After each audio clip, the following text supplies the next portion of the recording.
Masters of the Universe Revelation. This is the new Netflix series that continues on with the 80s classic cartoon. Now, this is not a reboot.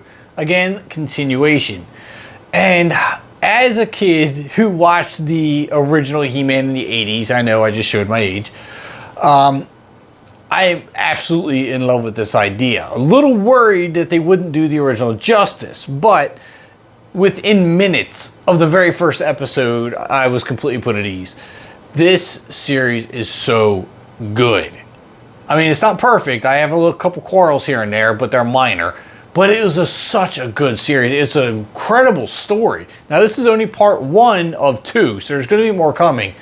It's 5 episodes, about 25 minutes or so a piece. So it's really quick and easy to get through. The story captivates you so much that there's no pausing in between episodes. You just roll right through one into another, into another, into another, until you're done.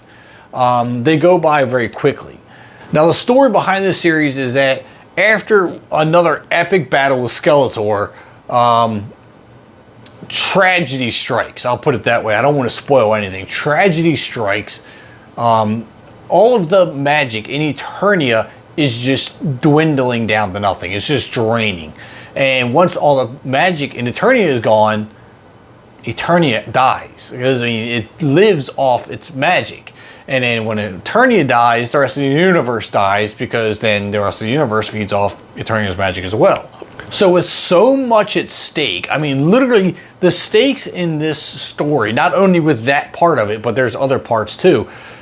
The stakes are so incredibly high. It's like people are forced to do things that they didn't realize they would have to do.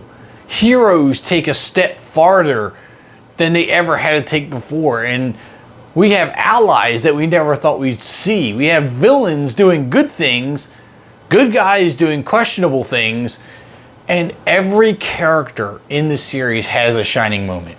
Every character evolves in this series. I'll take Orko for instance. Orko is always the goofy, clumsy, can't get anything right, court jester, so to speak, of the original series. And he keeps that quirkiness, and he keeps that kind of timid character, but he does go through an evolution himself as a character and finds his inner strength and has his own shining moment. So every single character is kind of like that. They all evolve. They all have a shining moment. So it's not just everything's on He-Man's shoulders. Everyone plays a part. Now, of course, with action and tragedy and big story, there's going to be big loss. And we lose a couple big characters in this, and I was like immediately mind blown that I just witnessed what I did. I'm like, that didn't just happen. I know that didn't just happen, but it did.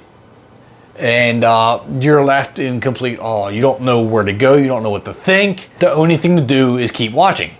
Now, a couple things that are different from the original 80s series.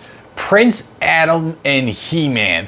Now, Prince Adam, let's face it, the 80s series, Prince Adam and He-Man were the same body type. The only thing they did was strip away his clothes, give him a darker tan, and that was it. This series, Prince Adam is much scrawnier. He's a smaller figured person. He's shorter, and still very much the same character, just a different look. And I like that in a way because when you transform into He-Man, who is the most powerful man in the universe, there needs to be a dramatic transformation, right? So we're going from this scrawny kid up to this big, huge hero, this champion. That's what I like. That's the evolution of the series that I do like to see. But the downside to this is that same aspect, the transformation, wasn't as dramatic in the same sense, because in the original series, when he does go through his transformation and he first pulls the sword out, he yells the words, "Power of Grayskull." But in this one, he just speaks them a little too softly for me. By the power of Grayskull. But then you go through this light show and this tornado of magic and sparkles and all this stuff, And then he starts yelling that he has the power. And then that's when the big dramatic transformation happens. Now that's cool. I'm totally down with the big transformations. That was always the fun part of the original. But when you're calling down the power of Castle Grayskull, you need to call the power, not just speak it. It doesn't really work. But again, that's a small gripe. It really is. The rest of it is so incredibly good that I kind of overlooked it. But every time he transformed, I couldn't not see it. Now, when you get to episode 5, this is where things just, they go crazy. In a good way, though, because you see not only the dramatics of what's happening in the series, but you get a look into the past of He-Man as a champion, like where he came from. And then something happens. Something happens that leaves your jaw on the floor. I'm in such awe that this was left on such an incredible cliffhanger that I'm going to be so upset if they drag out part 2 and releasing it.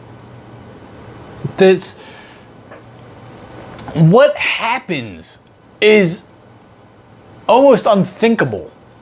So if you make it to the end of episode 5, I guarantee you will feel forced to watch part 2. You cannot finish episode 5 and not want to see part 2. You can't.